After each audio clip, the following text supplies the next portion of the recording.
예, 인터뷰 들어가겠습니다. 강서구청장 보궐선거 이후에 아무래도 패배한 쪽에 대한 분석이나 진단들이 상대적으로 더 많았습니다. 대통령과 국민의힘이 어떻게 변해야 하는가? 근데 이 부분인데 저희도 지난주에 이 부분을 집중적으로 전문가들과 진단해봤습니다. 오늘은 민주당에 초점을 맞춘 이야기를 해볼까 합니다.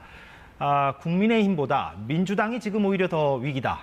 예, 이런 관측을 내놓고 있는 분과 이야기하려고 하는데 이분의 책과 칼럼에 공감하는 분들도 적지 않더군요. 최병천 전 민주연구원 부원장 제 옆에 나와 있습니다. 어서 오십시오. 네, 안녕하세요. 예, 반갑습니다. 예. 지난해 그 좋은 불평등이라는 책을 내셨고 네. 그 책에 대해서 문재인 전 대통령이 SNS에 그 추천의 글을 올리면서 물론 일부 내용에 대해서는 동의하지 않는다라고 이제 첨부하긴 했습니다만 그래서 그 책이 좀 화제가 됐었고 저도 그 책은 읽어봤습니다. 근데 그 책을 오늘 뭐 일일이 다 논할 수는 없겠고요. 근데 최근에 제가 여기 들어오기 전에 제작진한테 전해 듣기로는 또 책을 쓰신다고. 네. 뭡니까? 그건 어떤 내용입니까? 지난번 그러니까 이제 민주당이 김대중 그러니까 노무현 정부, 문재인 정부 세 번 집권을 했는데요. 행정부와 입법부를 잡으면 실은 정권을 두 번 다 뺏겼어요. 노무현 정부 때도 그랬고 문재인 정부 때도 그랬고. 그래서 뭔가 이제 진보의 경제 이론과 진보의 어떤 정치적인 노선 같은 게 문제가 있다는 문제의식을 좀 평소에 가지고 있었거든요. 예. 지난번 좋은 불평등이라는 책은 진보의 경제 노선을 좀 되돌아볼 필요가 있는 거 아니냐라는 책이고 이번에 약간 진보의 어떤 정치 노선을 좀 되돌아볼 필요가 있는 거 아니냐라는 문제의식으로 지금 약간 마무리 집필 중인 상태입니다, 지금. 그렇군요. 네. 그럼 지난해 책도 쓴소리였다면 이번 책도 쓴소리겠군요. 네, 쓴소리이기도 하고 약간 보양식이 될 수 있는 건강에 도움되는 예. 거를 이제 그런 걸 염두에 두면서 쓰고 있습니다. 예. 네. 뭐 어느 정당이든 그 쓴소리를 보양식으로 받아들이는 사람들이 많아야 할 텐데 네. 우리 정치가 늘 그런 것 같지는 않습니다. 네네. 그래도 이제 뭐 이렇게 이러저런 뉴미디어가 발달하면서 그런 게 좀 더 적어지는데 그래도 약간 악역을 감수하고 그런 역할을 하자라는 생각을 하고 있습니다. 예. 네. 아무튼 그 책과 칼럼을 통해서 여러 예. 가지 좀 주장들을 펴고 계시고 오늘은 네. 그래서 아까 제가 말씀드린 대로 좀 민주당 쪽 얘기를 좀 많이 해볼까 하는데 네. 물론 이게 다 연동돼 있습니다. 국민의힘이 맞습니다. 변하는 어떤 상황에 따라서 민주당의 네. 전략이나 방향도 또 수정될 것이기 때문에 사실 뭐 정치권 전반을 얘기할 수밖에 없을 것 같긴 한데요. 네. 오늘 이재명 대표가 이제 당무에 복귀해서 네. 아까 앞서도 본 바가 있습니다만 잠시 좀 보고 올까요? 좀 주목할 만한 부분이 있는데. 대한민국의 시스템이 붕괴되고 과거로 퇴행하는 이런 일들을 막기 위해서는 반드시 이번 총선에서 정부의 잘못된 점을 엄히 꾸짖는 심판이 이루어져야 합니다. 그러려면 우리 민주당이 작은 차이를 넘어서서 단결하고 단합해야 합니다. 그런 문제로 우리의 역량을 소진하고 시간을 보낼 만큼 현실이 녹록지가 않습니다. 그 뒷부분이요. 네. 그러니까 그 징계 부분에 대해서 저렇게 말했고 또 네. 더 이상 왈가왈부하지 말라 이렇게도 이 대표가 얘기를 했어요. 그러면 그 이 공개적인 행보를 보인 그 가결파 의원 5명에 대해서 징계를 네. 안 하는 걸로 이렇게 가닥이 잡히는 것 같은데 좀 어떻게 보셨습니까? 맞는 말씀이고요. 그리고 이재명 대표께서 잘하시는 거라고 생각이 드는데요. 실제로는 의총에서 반대 발언을 했다 그래서 징계하는 게 명분이 좀 떨어지거든요. 그래서 실제 표결로는 한 30-40표 정도가 나왔는데 그중에 발언한 사람만 징계한다는 것도 좀 명분이 떨어지고 그리고 그동안 이제 민주당이 약간 공약이기도 했고 불체포 특권에 대한 컨센서스도 있었고 그래서 이제 여러 가지 면에서 명분이 떨어지기도 하고 또 한편으로는 이재명 대표 개인의 관심사랑 소위 친명이라고 불리는 분들의 관심사가 좀 다르다고 봐야 되는데요. 이재명 대표의 최대 관심사는 총선에서 이기시는 거고 그래야지 리더십도 더 커질 테니까. 예. 근데 이제 친명이라는 분들은 어떤 본인들의 영향력 확대 또는 원외에 계시는 분들은 이런 가결파를 좀 명분으로 뭔가 경선에서 유리한 국면. 그래서 실은 이제 이재명 대표 본인과 이제 그 소위 친명이라고 불리는 분들은 좀 이해관계가 꼭 일치하는 건 아니다라고 예. 볼 수 있다고 생각합니다. 그걸 이재명 대표도 인지하고 있는 상태라고 보십니까? 그렇죠. 그래서 이재명 대표 입장에서는 뭔가 어떤 큰 리더십을 보이는 게 이재명 대표에게도 이익인 거지. 뭔가 이렇게 실제로 뭔가 징계를 들어가는 거는 논리적으로도 무리함을 감수하게 되고 명분으로도 좀 이제 약간 설득력이 떨어진 면이 있다는 거죠. 그런데 징계 부분은 이렇게 봉합이 된다 치고 네. 그런데 이제 이런 게 총선 때까지 쭉 이어질 것이냐? 네. 이건 어떻게 보십니까? 되게 좋은 질문인데요. 예. 총선 때는 좀 다를 수 있다 생각을 합니다.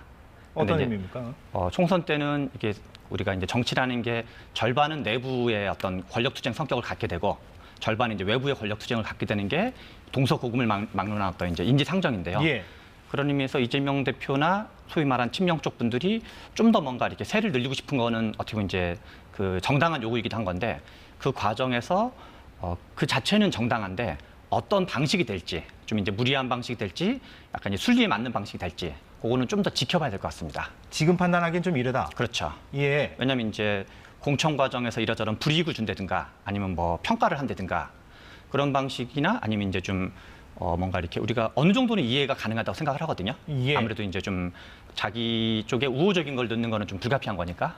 그런데 이제 좀 도를 넘는 방법을 쓰냐 안 쓰냐가 주요 어떤 이제 관망 포인트가 될 것 같습니다. 가령 도를 넘는다면 어떤 겁니까? 그건 이제 좀 가봐야지 알 것 같은데요. 예. 뭔가 이제 갑자기 이제 뭔가 좀 그 상징적인 분들이 있을 수 있는데 그런 분들이 일괄적으로 좀 뭔가 좀 납득이 덜 되는 이유로 다 배제되거나. 공천에서 배제된다든가. 예, 예. 그러면 이제 좀 저거 좀 적절한 건가? 라는 이제 어떤 좀 의문이 생길 수 있다는 거죠. 예. 그럼 네. 그때 가서 그런 부분을 좀 관전 포인트로 볼 수 있겠다. 이런 그렇죠. 말씀이시고. 그래서 예. 완전히 다 마무리된 문제라기보다 약간 이제 수면 밑으로 깔리는 문제. 말 그대로 봉합이군요. 뭐 그 봉합일 수도 있고 실이 이제 통합일 수도 있고 이제 그거는 보기에 예. 따라 다른 걸 수 있는데요. 근데 당장 뭔가 이렇게 지금 현재 국면에서 함께 가자고 하는 것 자체로도 의미는 있는 거죠. 예. 그런데 최병천 전 부원장께서는 국민의힘이 이제 보궐선거 패배 이후에 여러 가지 이제 그 쇄신안 그런 것들을 지금 고민 중이고 오늘 뭐 인유한 혁신위원장도 임명을 했고 말이죠. 그리고 대통령의 어떤 발언도 좀 달라진 측면이 있고 말이죠. 그런데 민주당이 국민의힘보다 이번 총선에서 더 위기일 수 있다. 이렇게 말씀하셨는데 이건 어떤 맥락에서 그렇습니까? 2011년도가 이제 되게 지금으로부터 이제 연도로 치면 12년 전인데요. 예. 2011년 10월에 마침 지금과 비슷하게 재보궐선거가 있었어요. 그때 이제 박원순 서울시장이 되었던. 그렇죠. 이제 예. 서울시장 재보궐선거였는데요. 그래서 박원순 후보와 나경원 후보가 붙어서 생각한 것보다 많은 표차를 이겼어요. 예. 당시 그게 이제 오세훈 당시 시장이 이제 그 무상급식 문제로 사퇴하고 나서 벌어진 맞습니다. 보궐선거죠. 예. 그리고 이제 당시에 방송 3사 출구조사에 의하면 20대, 30대, 40대는 실제로 7대 3 정도로 압도적으로 박원순 후보를 지지했었어요. 예. 그래서 당시 이제 한나라당 입장에서는 약간 공포스러울 정도의 어떤 그 압도적인 패배라고 볼 수 있는데요. 예. 그런데 국민의힘은 당시에는 한나라당이고 지금으로 치면 이제 국민의힘이라고 편의상 표현하면 예. 국민의힘은 그 뒤로 이제 쇄신을 많이 하고 뭔가 위기의식을 느꼈으니까 그리고 이제 민주당은 좀 약간 안주하는 측면이 있었죠. 예. 그래서 최종 의석수는 152석 대 127석이 나왔어요. 새누리당이 그때 과반을 했죠. 그렇죠. 그래서 예. 새누리당이 실은 이제 87년 이후로 과반을 한 게 딱 2번이거든요. 근데 그 중에 하나가 이제 그때였는데 이 측면이 하나 있고 그래서 이제 결과적으로 152석 대 127석이 나왔다는 게 있고 근데 실은 좀 덜 알려진 건데 당시에 민주당의 수도권 의석 점유율이 예. 58%였었어요. 많이 하락했다. 아니죠. 민주당이 그러니까 그 참패에 비하면 꽤 선전했다. 60% 예. 정도를 좀 다른 건데 60%를 이기고도 127석이었다는 거예요. 예, 예. 어떤 의미인지 알겠습니다. 예. 그러니까 민주당에는 현재 민주당 국회의원들은 현재도 55%에서 60% 정도가 수도권 의원들이에요. 그러다 보니까 민주당이 어떤 편향이 있을 수 있냐면 수도권 여론에 거기 취해 있을 수가 있어요. 예. 이렇게 뭐 옆에 지역구나 뭐 동료들한테 물어봐도 다 분위기가 좋다 그러거든요. 그런데 수도권이 절반이기도 하지만 나머지 절반이 또 비수도권이거든요. 예. 수도권에서 민주당이 설령 60% 정도를 이겨도 질 수 있다는 거죠. 예. 물론 그런데 네. 반론 차원에서 제가 질문을 드려보자면 근데 네. 민주당 입장에서 생각해 봤을 땐 비수도권 지역은 네. 어느 정도 지역주의가 강하게 작동하는 곳들이기 때문에 좀 단적으로 네. 승패가 어느 정도 정해져 있는 지역이기도 하고 그렇기 맞습니다. 때문에 수도권 지역에 좀 더 집중하고 거기에 좀 더 승패가 걸려 있다라고 인식하는 것 자체는 자연스러운 거 아닌가요? 자연스러운 거죠. 예. 그런데 그런 정도로는 이기기가 쉽지 않다는 거예요. 민주당이 과반을 차지한 게 딱 2번인데요. 2004년 총선이랑 2020년 총선이에요. 예. 그런데 재밌게도 2004년 총선에 그러니까 한국 사회에서 말씀하신 대로 지역으로 나누면 사실상 스윙 스테이트는 충청권과 수도권밖에 없다고 봐야 돼요. 예. 어느 정도 나머지가 다 좀 정해져 있으니까 그렇죠. 테두리가. 예. 근데 민주당이 원내 과반을 차지한 건 항상 충청권에서 70% 이상을 득표하고 여기서 이제 의석 점유율 기준으로 예. 그다음에 수도권도 70% 가까이를 의석 점유를 하는 경우에만 2번을 엔드 조건으로 충족하는 게만 과반이 됐어요. 예. 그러니까 실은 지금 정도 분위기로는 과반을 단정하기 어렵다는 거죠. 예. 그래서 실제로는 하나는 이제 무사 안율 또는 승자의 저주 문제와 별개로 이 말씀하신 대로 지역의 구도상 이제 약간 그 보수에게 좀 유리한 의석 배분이 지역적으로 있기 때문에 민주당이 현재는 수도권이 뭐 85% 가까이 되는데 그거는 좀 어떤 그냥 잘한다고 되는 게 아니거든요. 또는 그냥 반사이익으로 되는 게 아니라 반사이익과 혁신과 중도 확장이 다 맞물렸을 때 턱가루로 이겼다는 거죠. 예. 역대 선거 결과를 보면. 역대 선거 결과 물론 2020년은 압승이었긴 했습니다만 그거야 이제 뭐 여러 네. 가지 그때 당시 네네. 어떤 시기적 상황이 좀 맞물렸던 것 같고. 다만 두 번 과반을 했던 두 번의 공통점은 충청권 70%, 수도권 70%. 예. 그러니까 엔드 조건일 경우에만 과반을 했기 때문에 예. 민주당이 취해야 될 기본 다세는 우리가 과반하기 위해서는 엄청나게 큰 노력이 필요하다. 예. 이것을 깔고 있을 필요가 있다는 그럼 거죠. 그 노력과 혁신, 가령 네. 지금 민주당에게 네. 가장 필요한 것은 가령 어떤 것들입니까? 이 이제 선거라는 게 상대평가라고 볼 수 있는데요. 내가 못해도 상대방이 더 못하면 이기는 거고, 내가 잘해도 이제 상대방이 더 잘하면 지는 게임인데, 역대 선거 결과를 쭉 보면 크게 세 가지 요인에서 결정된 것 같아요. 하나는 분열, 또 하나는 반사 이익, 중도 확장. 네. 그래서 이제 이쪽이 분열하냐, 저쪽이 분열하냐. 그다음에 이제 이쪽이 실수해서 반사 이익을 이쪽이 주냐, 저쪽이 주냐. 네. 그다음에 이제 그 혁신을 통한 중도 확장을 하냐. 그런데 도대체 혁신이 뭐고 중도 확장이 뭐냐가 실은 되게 중요한데. 그렇겠죠. 이제 그 뭐 또 질문이 들어오면 얘기 드릴 수 있겠지만 2012년도에 한국 선거 역사에서 성공 사례로 불리는 게 2012년 박근혜 비대위와 2016년 김종인 비대위였거든요. 근데 재밌는 게 이제 두 비대위 모두 중도 확장에 성공한 사례로 이제 중론인데요. 그때 당시에 이제 김종인 비대위원장이 2012년에는 새누리당과 함께했고, 맞습니다. 2016년에는 민주당과 함께했었죠. 예. 그런데 혁신과 중도 확장의 특징을 곰곰이 지켜보면은 약점을 보완하는 게 핵심이에요. 예. 그래서 민주당이 중도 확장 또는 혁신한다는 얘기는 민주당 핵심 지지층은 좀 기분 나쁠 수 있지만 민주당의 약점이 뭔지를 정직하게 들여다보는 것.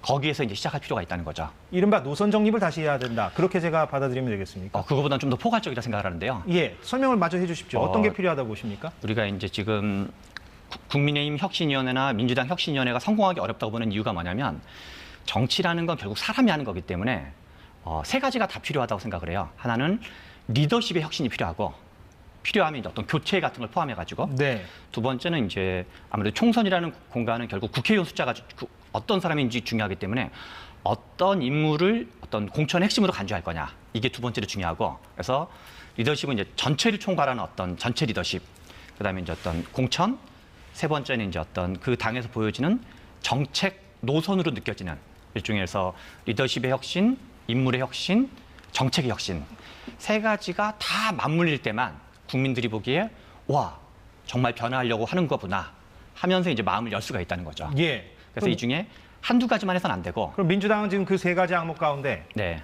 다 못하고 있습니까?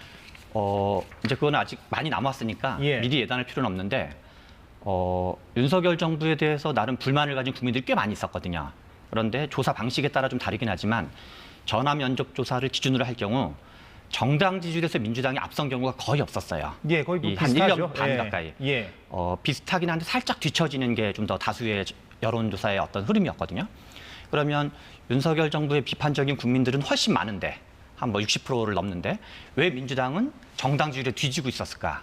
그 부분에서 이제 어떤 이재명 대표에 대한 리더십에 대한 어떤 이제 의구심, 그다음에 어떤 민주당이 문재인 정부 때 보여줬던 정책에서의 어떤 의구심들 그런 부분들을 좀 쇄신하지 않으면, 그러니까 어차피 선거라는 게 진보 쪽 분들이 보기에는 진보를 표를 지키면서도 중도표를 더 당겨와서 51% 연합을 만드는 게임인 건데. 물론 보수도 마찬가지고요. 그렇죠. 보수도 예. 마찬가지고. 예. 그래서 51%를 만들려면 요 진보 쪽 분들만 기분 좋은 것을 하는 것이 아니라 요 뭔가 갸우뚱하는 분들의 지지를 어떻게 받을 건지. 예. 그래서 아까 말씀하신 그 세 가지 항목, 리더십 네. 혁신, 인물 공천을 또 잘해야 되고, 네. 정책 노선을 잘 설정해야 된다. 네. 예를 한번 들어봐 주십시오. 각 항목에 대해서. 그게 좀 더 우리가 구체적으로 얘기할 수 있을 것 같습니다. 왜냐하면은 최 전 부원장께서 말씀하신 이런 얘기들은 사실은 총론적으로는 주문하시는 맞습니다. 평론가들이 꽤 있기 때문에 그러나 네. 그거를 이제 이재명 체제가 받아들일지는 모르겠으나 이제 총선이 다가오면 보통 10월은 국정감사의 달이고 11월은 예산의 달이고 한국 선거사를 보면 12월과 1월이 보통 이제 어떤 선거 전혀 정비를 하는 것 같아요. 본격적인 시작이 그때죠. 예. 그래서 저는 민주당 역시도 이제 기존의 얘기랑 어떤 사법 리스크랑은 좀 다른 의미인 건데요. 네. 오해하지 않았으면 하는데 사법 리스크랑 다른 의미에서 이재명 대표가 그대로 끝까지 가는 것이 선거 승리에 유리한 것인지 아니면 이제 예컨대 비대위나 비대위에 준하는 어떤 방식을 쓰는 게 더 유리한 건지 그런 게 리더십에 해당할 테고 첫 번째 항목에 해당한다. 그렇죠. 좀 단적으로 얘기하면 이재명 대표가 후선으로 좀 밀려나는 것도 그렇죠. 하나의 전략적 선택으로 고려할 그렇죠. 수 있다. 이 얘기잖아요. 그렇죠. 지금 그래서 사법 리스크와 별개로. 그렇죠. 그래서 이재명 대표가 이선 후퇴하는 것도 검토하시고 어떤 이재명 대표와 색깔이 좀 다른 분들을 비대위로 모시는 것도 제가 보기에는 하나의 카드로 검토할 필요가 있다는 생각이 들고 예. 두 번째는 공천 문제가 있는데 공천 문제는 뭐 여러 가지 논란이 있을 수 있겠지만 민주당에서 좀 약점에 해당하는 게 뭐가 있을까를 좀 판단하는 게 필요한 것 같아요. 예. 근데 저는 2016년 이제 문재인 김종인 비대위라고 표현하는데요. 왜냐하면 이제 공천은 그때 또 실제로는 문재인 대표가 주도했었는데 네. 그럴 때 가장 모범적인 공천으로 제가 생각하기에는 민주당스럽지 않은 사람들을 영입한 거라 생각을 해요. 예. 당시에 그게 양양자, 조홍천, 김병기, 김병관 같은 분들이었어요. 양양자 의원은 삼성전자 임원 출신이었고 조홍천 의원은 이제 박근혜 정부 청와대 비서관 하셨던 분이고 이제 한 분은 국정원 출신이었고 한 분은 좀 재산이 이제 수천억 되시는 분이었는데 이 네 가지 공통점이 뭐냐면 우와 민주당이 저런 분들 영입하네. 그리고 실은 2012년 박근혜 비대위도 비슷했어요. MB 정부의 특징을 어떤 재벌 대기업에 반대되는 개념으로 경제민주화를 상징하는 김종인, 그다음에 이제 4대강에 대해서 반대되는 걸로 4대강을 비판했던 이상돈 교수님, 그다음에 이제 뭔가 지지층이 고령층이 한정돼 있는 걸 만회하려고 27세 청년이었던 이준석. 그래서 2012년 박근혜 비대위와 2016년 김종인 비대위의 공통점은 철저하게 약점 보호한 비대위였다는 거야.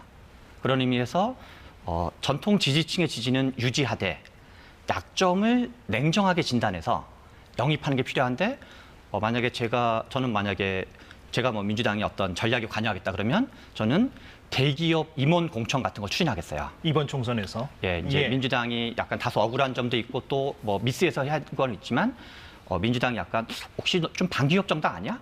민주당이 뭔가 대기업에 좀 비판적인 거 아니야? 라는 것이 약간 뭐 절반은 좀 과도한 게 있고 절반은 또 이러저런 미스로 인해서 그런 이미지가 형성돼 있는 게 사실이거든요. 그래서 오히려 그리고 2030들은 제가 보기엔 또 기업에 대해서 우호적인 입장을 갖고 있거든요.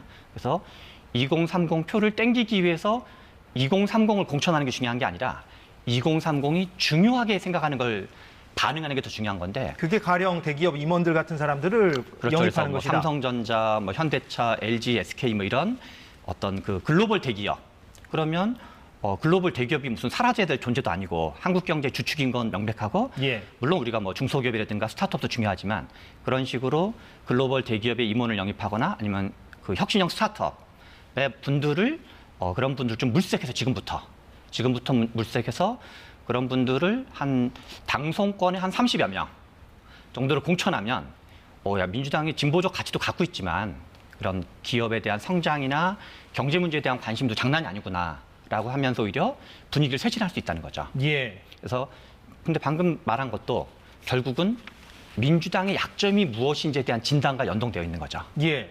그러면 네. 그런 것들을 이번 총선에서 만약에 중도 확장 전략으로 민주당이 취하려면 네. 뭐 단적으로 이재명 대표가 결단해야 할 문제인데 네. 그렇게 하리라 예상하십니까? 아니면 좀 힘들 거라고 보십니까? 개인적으로. 우리가 이제 사람의 마음을 알 수 없고 그런데 이제 조금 더 공론화를 할 필요가 있다 생각이 들고 민주당에서도 이런 얘기가 충분히 제가 보기에는 공론화되고 있지는 않은 것 같고 예. 강서구청장 선거에서 이긴 다음에 민주당의 공식 입장은 되게 이제 톤 다운해가지고 겸손한 모드로 나가고 있거든요. 예. 그런데 실제 내부 구성원들도 그런가? 이제 밖으로 표명은 안 하신다 하더라도 좀 뭔가 낙관주의가 팽배해 있는 것 같아요. 야, 우리 150석이야, 160석이야, 170석이야. 이대로 가면 이긴다. 뭐 이런 그렇죠. 식으로. 그런 게 예. 좀 약간 제가 보기엔 좀 비교적 압도적 다수 의견으로 보여지는데 실제로 그런 건지는 좀 우리가 고민해볼 필요가 있고 낙관주의가 팽배하면 팽배할수록 실제로는 혁신할 이유가 없는 거죠. 예. 어차피 뭐 압승하는데 뭐하러 혁신하겠어요.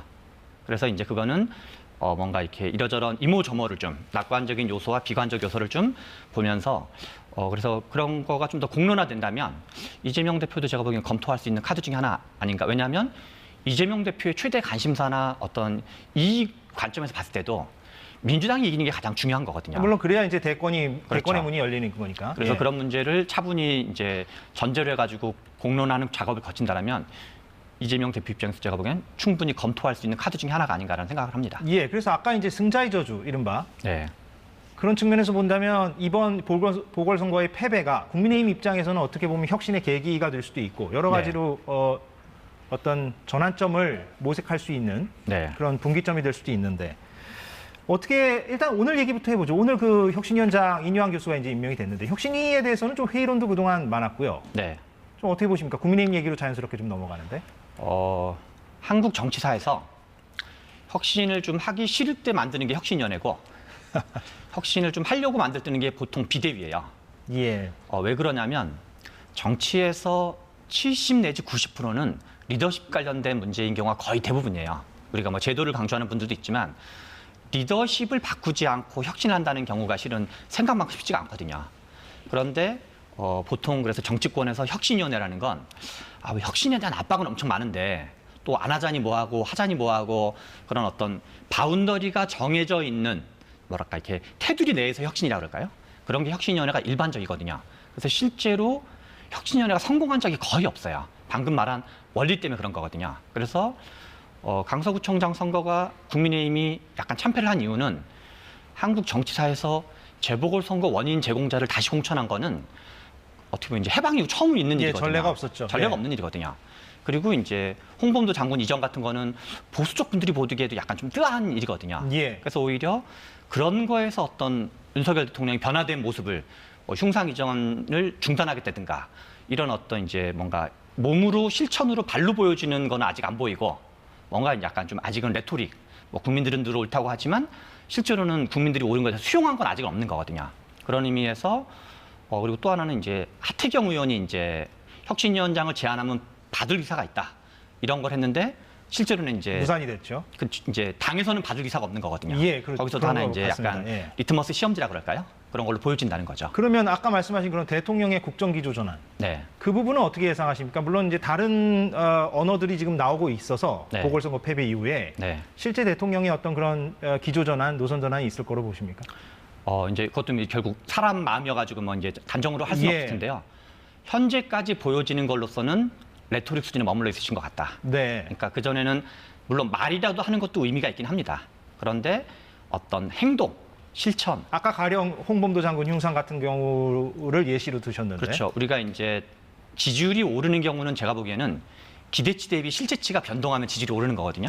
그래서 홍범도 장군이 최근에 일부 조사에서는 국민의힘 정당 지지율보다 대통령 지지율이 낮은 걸로 나와요. 이거는 국민의힘 지지자들도 안 지지하고 있다는 얘기거든요.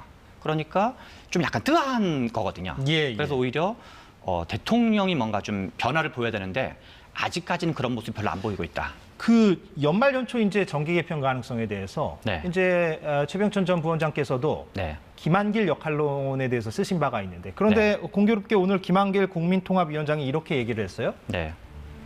신당 창당 생각해 본 일이 없고 앞으로도 없을 것이다. 이렇게 이제 선을 긋는 발언을 했는데 네. 어떻게 보십니까? 이 부분은? 원래 뭐 정치권에서 이런 얘기를 고지고대로 믿는 분은 뭐 거의 없다고 봐야 될 텐데요.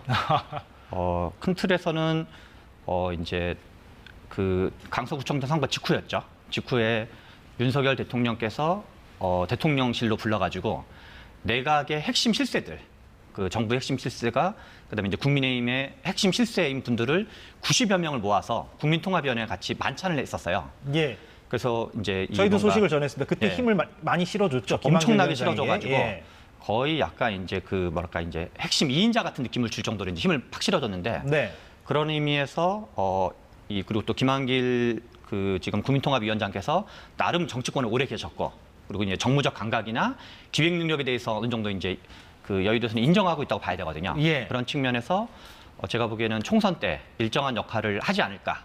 그런데 크게는 두 가지 가능성이 있는 것 같아요. 하나는 일부에서 전망하는 것처럼 신당 또는 뭐 신설합당 이런 방식이 있고 저는 이제 그 방식은 좀 약간 이제 그 좀 더 지켜봐야 될 텐데 최소한이란 말은 뭐하지만 또 하나 가능성은 공동 선대위원장 가능성이죠.